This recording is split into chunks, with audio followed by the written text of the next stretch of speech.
Hello dear students. So today we can see about discovery of proton. Okay. इससे पहले के lecture में हमने देखा डिस्कवरी ऑफ इलेक्ट्रॉन. ओके. जो डिस्कवर किया गया बाय जे थॉमसन. अब देखिए जो जे थॉमसन ने डिस्कवर कर लिया इलेक्ट्रॉन को और उस एक्सपेरिमेंट से जो है cathode ray tube experiment. Okay. वो जो एक्सपेरिमेंट है वो इतना पॉपुलर हो गया हर किसी साइंटिस्ट को ये पता चल गया कि ये जो कैथोड रे है यही इलेक्ट्रॉन है. ओके. सो इस पॉपुलैरिटी की वजह से जो जे थॉमसन ने डिस्कवर किया हुआ इलेक्ट्रॉन्स है, सो उस पॉपुलैरिटी की वजह से जो गोल्डस्टीन जो साइंटिस्ट है उन्होंने और कुछ है वहां पर कुछ अलग सा है, हम कुछ कर सकते हैं, कोई और डिस्कवरी हम कर सकते हैं, इसके वजह से उन्होंने वो एक्सपेरिमेंट दोबारा खुद से किया. ओके. अब जब उन्होंने दोबारा वो एक्सपेरिमेंट किया सो वो किस तरह से किया, जो जे थॉमस इन्होंने जो एक्सपेरिमेंट किया हुआ है सारा का सारा एक्सपेरिमेंट उसी तरह से किया हुआ है. देखिए उन्होंने सेम ग्लास ट्यूब लिया,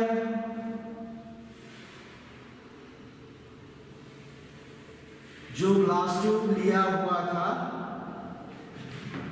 जे थॉमसन इन्होंने. ओके. सो यहां पर एक एनोड,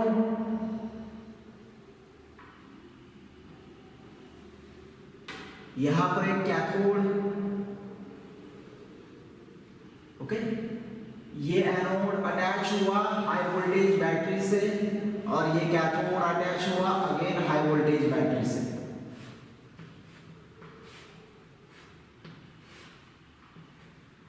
यहां पर पॉजिटिव चार्ज, यहां पर नेगेटिव चार्ज, क्योंकि कैथोड पर था नेगेटिव चार्ज,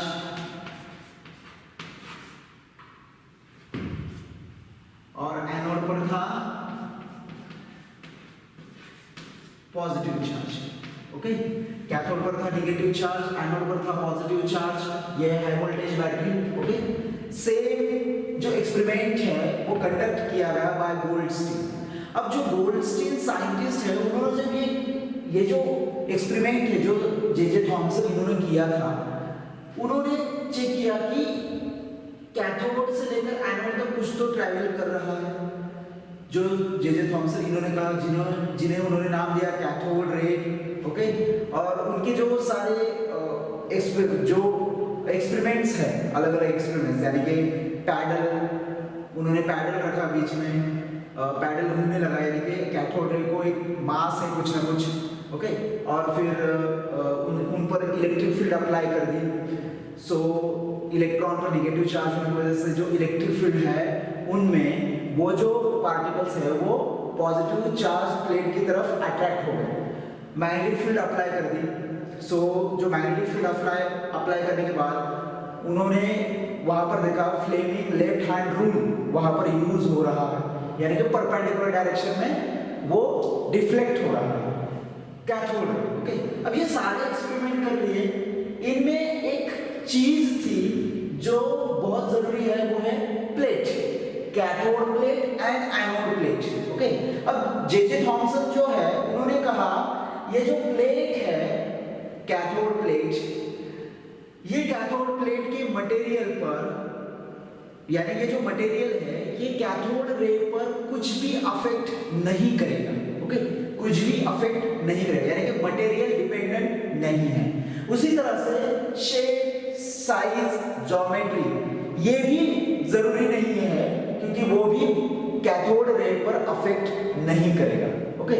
सो यहाँ पर मटेरियल अफेक्ट नहीं करेगा, लेकिन शेप, साइज और ज्योमेट्री भी अफेक्ट नहीं करेगा. लेकिन यहाँ पर एक चीज अलग थी, उन्होंने देखा मटेरियल अफेक्ट कर रहा है.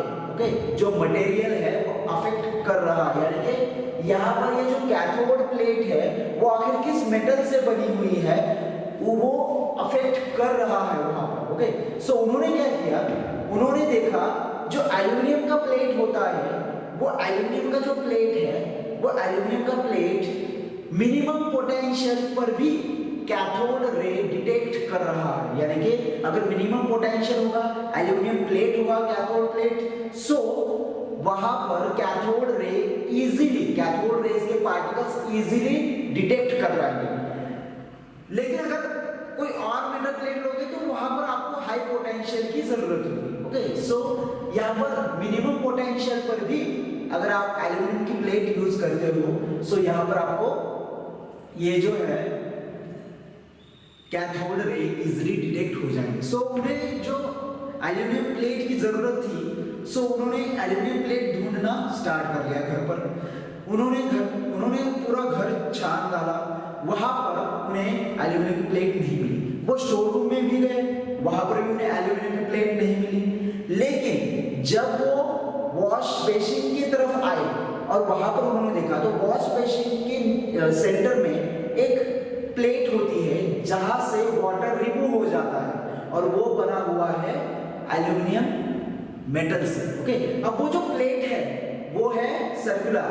ओके, अब वो जो प्लेट है वो है परफोरेटेड प्लेट। परफोरेटेड मींस उनमें छेद है, उनमें छेद है। ओके, जो वाटर रिमूव हो जाता है ना, वही प्लेट, वो है परफोरेटेड प्लेट। सो उन्होंने क्या किया, यहाँ पर सिर्फ एक स्मॉल चेंज किया, जो था वो ये, यहाँ पर उन्होंने परफोरेटेड प्लेट यूज किया जहां जिनमें इस तरह से छेद थे।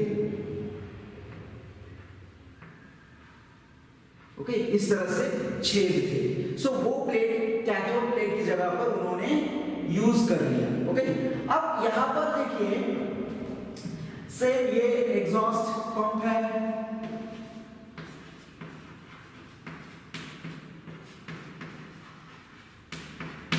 अगर गैस अगर आपको यहाँ पर एंटर करवाना है या फिर रिमूव करवाना है तो आप यहाँ से इस ओपनिंग से करवा सकते हैं। ओके, सो ये हाई वोल्टेज बैटरी है, इससे पहले भी आपको बताया जे थॉमसन के एक्सपेरिमेंट में। ओके, सो देखिए, अब देखिए यहाँ पर ये जो कैथोड प्लेट है वहां पर उन्होंने मटेरियल यूज किया एल्यूमिनियम प्लेट का।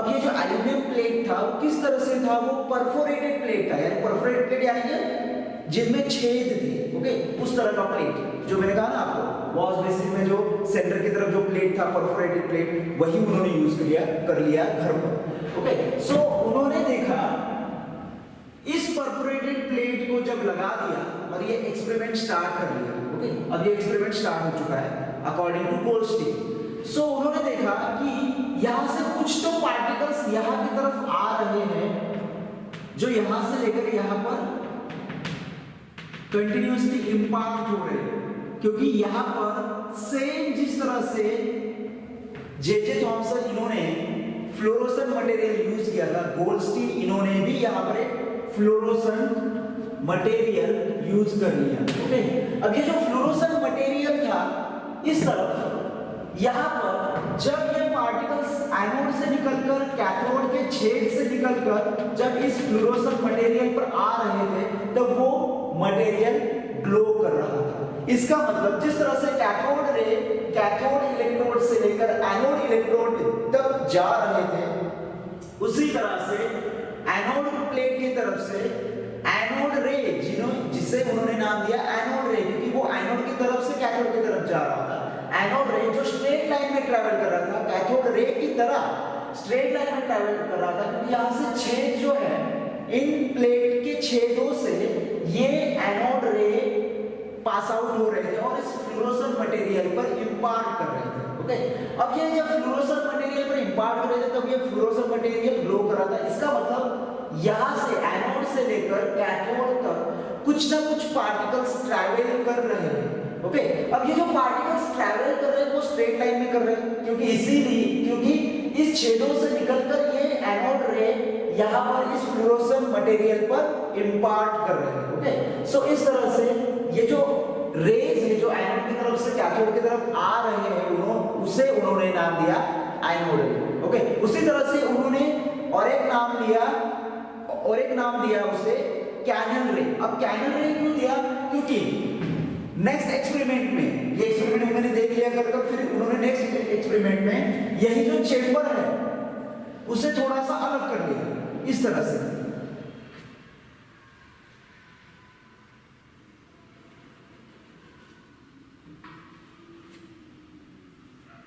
इस तरह से इसे दो चेंबर में उन्होंने डिफरेंशिएट कर लिया। ये एक चेंबर बना और ये एक चेंबर बना। इस चेंबर में एनोड, इस चेंबर में कैथोड। या फिर आप कैथोड यहाँ पर भी ले सकते हो, उन्होंने यहाँ पर भी लिया, यहाँ पर भी लिया, कहीं पर भी आप ले सकते हो। तो इस तरह से जब आप कैथोड प्लेट यहाँ पर लोगे तो ये एक चेंबर अलग सा चेंबर बन जाएगा, ये अलग सा कैनन बन जाएगा एक तरह से। यहाँ पर भी यही रे ट्रैवल करेंगे क्योंकि यहाँ से लेकर यहाँ तक जाना ही होगा क्योंकि वो स्ट्रेट लाइन में ट्रैवल करेंगे। सो जब इन छेदों से यहाँ से लेकर इन छेदों से इस कैनन में ये आएंगे, वो ट्रैवल करेंगे। इसीलिए उस एनोड रे को उन्होंने और एक नाम दिया कैनन रे। क्या नाम दिया? कैनन रे। सो इस तरह से उन्होंने एनोड रे को और कैथोड एनोड रे को या फिर जिसे कहते हैं कैनन रे उसे डिस्कवर कर लिया। ओके, अब बस उन्होंने इतना ही कहा कि इन्हें ये जो जिस तरह से कैथोड से लेकर एनोड तक ट्रैवल कर रहे हैं उसी तरह से एनोड रे एनोड से लेकर कैथोड तक ट्रैवल कर रहे हैं। लेकिन कुछ लोगों ने कहा कि आप सिर्फ एनोड रे के बारे में बता रहे हो, वो एनोड से लेकर कैथोड तक जा रहा है। जबकि जे थॉमसन ने कैथोड रे की जो कैरेक्टरिस्टिक्स है, all the characteristics, that means electric field, magnetic field जो अप्लाई किया था इससे पहले, पैडल रखे थे बीच में, एक मटेरियल भी रखा था जिसकी वजह से शैडो बन रहा था। सो ये सारे एक्सपेरिमेंट उस समय पर गोल्डस्टीन ने किए नहीं थे। लेकिन जब लोगों ने कहा तो उन्होंने फिर से उस पर काम करना स्टार्ट कर दिया। सो जब उन्होंने उस पर एक्सपेरिमेंट किया एनोड रे पर, जिस तरह से जे थॉमसन इन्होंने कैथोड रे पर अलग अलग एक्सपेरिमेंट किए, इलेक्ट्रिक फील्ड अप्लाई किया, मैग्नेटिक फील्ड अप्लाई किया, ओके, पैडल रखे, मटेरियल रखा बीच में उनके। सो उसी तरह से एक्सपेरिमेंट एनोड रे पर गोल्डस्टीन इस साइंटिस्ट ने भी किया, लेकिन ये सारे के सारे एक्सपेरिमेंट फेल हो गए। ये सारे के सारे एक्सपेरिमेंट फेल हो गए। अब ये फेल हो गए, सो जो आपके बुक में दिया गया है मैग्नेटिक फील्ड में जो है जिस तरह से ये कैथोड रे एक्ट करते हैं उसी तरह से एनोड रे भी एक्ट करते हैं। ये सच्चाई है, ये है। लेकिन उस समय पर जब उन्होंने एक्सपेरिमेंट किया तब उस समय पर वो एक्सपेरिमेंट फेल हो चुका था क्योंकि कोई भी डिफ्लेक्शन नहीं दिखा उस समय पर। लेकिन जब बाद में उस पर और एक्सपेरिमेंट किए गए डिटेल में अच्छी तरह से, सो वो दिखाई दिया। ओके, सो डिफ्लेक्शन दिखाई दिया। जिस तरह से कैथोड रे डिफ्लेक्शन दिखाता है उसी तरह से एनोड रे भी डिफ्लेक्शन दिखाता है। ओके, सो नेक्स्ट वन वहां पर दिखाई दिया डिफ्लेक्शन। सो अब ये हुआ एनोड रे के बारे में। अब एनोड रे पर चार्ज कौन सा है? क्योंकि देखिए यहाँ पर कैथोड पर नेगेटिव चार्ज है, सो एनोड पर पॉजिटिव चार्ज होना चाहिए। लेकिन ये पॉजिटिव चार्ज बनते कैसे हैं एक्चुअली? क्योंकि वो मैग्नेटिक इलेक्ट्रिक फील्ड में डिफ्लेक्शन नहीं दिखा रहा। ओके, मैग्नेटिक फील्ड में उस समय पर डिफ्लेक्शन नहीं दिखाया उसने। सो फिर किस तरह से उस पर पॉजिटिव चार्ज हम कैसे कह सकते हैं? क्योंकि आप कह रहे हो कि वो एनोड प्लेट से लेकर कैथोड प्लेट तक आ रहे हैं, एनोड प्लेट पर पॉजिटिव चार्ज है, यानी कि वो पॉजिटिव पार्टिकल वहां से आ रहा है, इस तरह से कह सकते हो? नहीं, ये जो प्लेट है वो प्लेट वो पार्टिकल्स नहीं बना रहा। ओके, सो अब क्या हो रहा है? ओके, सो इस चेंबर में जो गोल्डस्टीन साइंटिस्ट है उन्होंने इस चेंबर में अलग अलग गैसेस ली। ओके, और एक चेंजेस जे थॉमसन ने वैक्यूम क्रिएट किया था, यानी कि वहां पर गैस नहीं था। लेकिन जो जे थॉमसन है उन्होंने यहाँ पर गैस लिया, अलग अलग गैस यहाँ पर भरकर देखे उन्होंने। हाइड्रोजन देखा, हीलियम, आर्गन। ओके, सो इस तरह के ये जो गैसेस है यहाँ पर भरकर देखा उन्होंने। और लास्ट में उन्हें जब अच्छी तरह से एक्सपेरिमेंट का रिजल्ट मिला, वो मिला था हाइड्रोजन की गैस की वजह से। क्योंकि उन्होंने यहाँ पर जब हाइड्रोजन की गैस ली, यहाँ पर जब हाइड्रोजन की गैस लिए, ये सारे हाइड्रोजन के एटम्स हैं क्योंकि हाइड्रोजन की गैस यहाँ पर अवेलेबल है। ओके, सो जब यहाँ पर हाइड्रोजन की गैस ली गई तब क्या हुआ? कैथोड रे से तो इलेक्ट्रॉन आ रहे थे, यानी जो पार्टिकल्स से कैथोड रे के वो तो आ रहे थे। ये जो फ्री इलेक्ट्रॉन्स हैं कैथोड इलेक्ट्रोड के, ये कैथोड इलेक्ट्रोड के जो फ्री इलेक्ट्रॉन्स हैं वो जब यहाँ से गुजर रहे थे तब बीच में हाइड्रोजन के एटम आ रहे थे। ओके, बीच में हाइड्रोजन के एटम्स आ रहे थे। सो हाइड्रोजन के जो एटम है उनमें ये न्यूक्लियस हुआ और ये सेल हुआ जिसमें ये इलेक्ट्रॉन हुआ, और ये न्यूक्लियस। ओके, सो इस तरह से ये न्यूक्लियस हुआ। सो ये जो इलेक्ट्रॉन है, ये जो कैथोड रे है, ये इलेक्ट्रॉन से बना हुआ है क्योंकि वो इलेक्ट्रॉन है खुद ही। सो इलेक्ट्रॉन जो है, ये इलेक्ट्रॉन फ्री मोबाइल इलेक्ट्रॉन, ये फ्री मोबाइल इलेक्ट्रॉन इस इलेक्ट्रॉन को इंपार्ट कर रहे थे, बम्बार्ड कर रहे थे, यानी कि उन्हें अटैच हो रहे थे, उन्हें कोलाइड हो रहे थे। और जब ये कोलाइड हो रहे थे इस इलेक्ट्रॉन को, तब इस इलेक्ट्रॉन को खींचकर बाहर की तरफ निकालकर ले जा रहे थे अपने साथ। कहां पर? कैथोड प्लेट से लेकर एनोड प्लेट तक, यानी यहां से लेकर यहां तक। ये हाइड्रोजन है, यहां का इलेक्ट्रॉन जो यहां से इलेक्ट्रॉन निकलेगा, इस हाइड्रोजन के इस ऑर्बिटल पर अटैक करेगा और ये जो इलेक्ट्रॉन है निकालकर साथ में यहां पर ले जाएगा। सो जब ये इलेक्ट्रॉन निकल जाएगा, यानी वन निगेटिव चार्ज निकल जाएगा हाइड्रोजन से, one electron, one negative charge जो है इलेक्ट्रॉन पर वो निकल जाएगा, फिर बचेगा यहां पर सिर्फ एक पॉजिटिव चार्ज। और ये हाइड्रोजन जो पॉजिटिव चार्ज कैरी कर रहे थे, ये पॉजिटिव चार्ज कहां पर निकल जाएंगे? इस परफोरेटेड छेदों से, यानी इस छेदों से निकलकर इस फ्लोरोसेंट मटेरियल पर इंपार्ट करेंगे ये पॉजिटिव चार्ज। यानी कि ये जो पॉजिटिव चार्ज है वो कैसे बन रहे हैं? जब यहाँ पर ये जो एटम है, इनके ऑर्बिटल में जो इलेक्ट्रॉन है, ये कैथोड रे के इलेक्ट्रॉन उस इलेक्ट्रॉन पर बम्बार्ड करेंगे, उसे कोलाइड करेंगे और उसे साथ में लेकर निकालकर लेकर जाएंगे। और जब ये इलेक्ट्रॉन निकल जाएंगे तब ये पॉजिटिव चार्ज एटम बन जाएगा और ये पॉजिटिव चार्ज जो है स्पेसिस, पॉजिटिव चार्ज पार्टिकल, वो यहाँ से लेकर इस छेदों से निकलकर गुजर जाएगा। सो ये क्यों यहाँ से लेकर यहाँ पर निकल जाएगा? क्योंकि जब ये पॉजिटिव चार्ज स्पेसिस बन जाएगा तब उनमें हायर मोमेंटम प्रोड्यूस हो जाएगा। जो हायर मोमेंटम उन्हें वहां से लेकर उन्हें स्टेबल नहीं रखेगा, वो अनस्टेबल हो चुके हैं क्योंकि अब वो उससे पॉजिटिव, वो न्यूट्रल थे पहले, ये नेगेटिव चार्ज है, पॉजिटिव चार्ज वो न्यूट्रल थे तब वो स्टेबल थे। लेकिन जब ये इलेक्ट्रॉन निकल चुका है तब यहाँ पर ये जो पॉजिटिव चार्ज बचा हुआ है, उस पॉजिटिव चार्ज की वजह से वो अनस्टेबल हो चुके हैं। अब वो जो अनस्टेबल हो चुके हैं उसके वजह से उनमें मोमेंटम आ चुका है, वो यहाँ पर स्टेबल नहीं रह सकते और वो यहाँ से लेकर छेदों से निकल यहाँ पर छेदों से निकलकर इस फ्लोरोसेंट मटेरियल पर इंपार्ट करेंगे और वो फ्लोरोसेंट मटेरियल ग्लो करेगा। ओके, सो इस तरह से ये जो प्रोटॉन है उसकी डिस्कवरी हो गई और ये जो प्रोटॉन है वो है H+ आयन। उस समय पर गोल्डस्टीन इस साइंटिस्ट ने कहा कि H+ आयन को प्रोटॉन कहते हैं क्योंकि उसका जो एक इलेक्ट्रॉन है वो निकल चुका है। ओके, अब उन्होंने और डिस्कवरी की, जिस तरह से उन्होंने प्रोटॉन की डिस्कवरी की, H+ आयन की डिस्कवरी की, उसी तरह से उन्होंने चार्ज ऑफ प्रोटॉन निकाला। चार्ज ऑफ प्रोटॉन किस तरह से निकाला?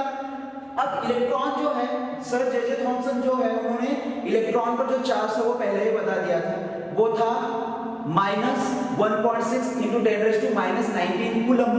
और जब इसका चार्ज देखा गया, प्रोटॉन का चार्ज देखा गया, तब वो था +1.6 × 10⁻19 कूलम। ओके, अब ये नेगेटिव है और ये पॉजिटिव है, सिर्फ चार्ज में डिफरेंस है, सॉरी सिर्फ साइन में डिफरेंस है, पॉजिटिव और नेगेटिव है, अपोजिट साइन है, लेकिन जो चार्ज है, charge of electron and charge of proton are same. Electron पर जो चार्ज है, प्रोटॉन पर जो चार्ज है, वो both are the same. Okay, क्योंकि यहाँ पर -1.6 × 10⁻⁻19 कूलम इसका है चार्ज ऑफ इलेक्ट्रॉन और प्रोटॉन का +1.6 × 10⁻⁻19 कूलम, ये चार्ज उस पर है प्रोटॉन पर। और न्यूट्रॉन तो नल चार्ज है, वो तो बाद में डिस्कवर हुआ, उससे पहले प्रोटॉन डिस्कवर हुआ। ओके, इस तरह से चार्ज उन्होंने आइडेंटिफाई किया और जिस तरह से उन्होंने चार्ज आइडेंटिफाई किया उसी तरह से उन्होंने मास भी कैलकुलेट कर लिया। क्योंकि देखिए जो इलेक्ट्रॉन का मास है, जे थॉमसन ने जब डिस्कवरी की थी इसकी, तब चार्ज मास ऑफ इलेक्ट्रॉन उन्होंने कैलकुलेट कर लिया था, जो है 9.1 × 10⁻31 किलोग्राम। ओके, वो उन्होंने पहले ही उस समय पर उसे कैलकुलेट कर लिया था। ओके, मैंने कहा ना चार्ज टू मास रेशियो भी मैंने आपको इससे पहले पढ़ाया है। ओके, सो उन्होंने उस समय पर वो कर लिया था। अब बचा हुआ है प्रोटॉन का मास। सो गोल्डस्टीन ने प्रोटॉन का मास भी कैलकुलेट कर लिया by subtracting mass of electron, यानी कि ये जो मास ऑफ इलेक्ट्रॉन है, अगर आप यहाँ पर हाइड्रोजन देखोगे, पॉजिटिव एक चार्ज है, नेगेटिव एक चार्ज है, नेगेटिव चार्ज इलेक्ट्रॉन में वो निकल चुका है, बचा हुआ है पॉजिटिव चार्ज। सो जो टोटल मास है हाइड्रोजन का वो तो पहले ही पता है, वो हमने कैलकुलेट किया है एटॉमिक मास यूनिट में। ओके, सो ये जो मास ऑफ ये मास ऑफ जो एटम है, सो ये हमें तो पता था, मास ऑफ इलेक्ट्रॉन भी जे थॉमसन इन्होंने कैलकुलेट कर लिया था। उसी तरह से इस मास ऑफ इलेक्ट्रॉन को सबट्रैक्ट किया गया मास ऑफ एटम से, हाइड्रोजन एटम के मास से उसे सबट्रैक्ट किया गया और बचा हुआ मास मिला, मास ऑफ प्रोटॉन जो था 1.62 × 10⁻⁻27 किलोग्राम। ये भी गोल्डस्टीन ने आइडेंटिफाई कर लिया, डिस्कवर कर लिया मास ऑफ प्रोटॉन, और जिसे उन्होंने कहा यूनिट मास, जो हम कहते हैं atomic mass unit. Unit mass means atomic mass unit, जिसे हम कहते हैं एटॉमिक मास यूनिट। और वो जो है वही जो है वो डिस्कवर किया बाय गोल्डस्टीन साइंटिस्ट ने, यानी कि प्रोटॉन की जो डिस्कवरी हुई है वो हुई है गोल्डस्टीन साइंटिस्ट के वजह से, और उन्होंने डिस्कवरी ऑफ प्रोटॉन कर लिया by using experiment of J Thomson. Okay, so ये हुआ डिस्कवरी ऑफ प्रोटॉन। सो हम आगे और भी देखेंगे। Till then next video.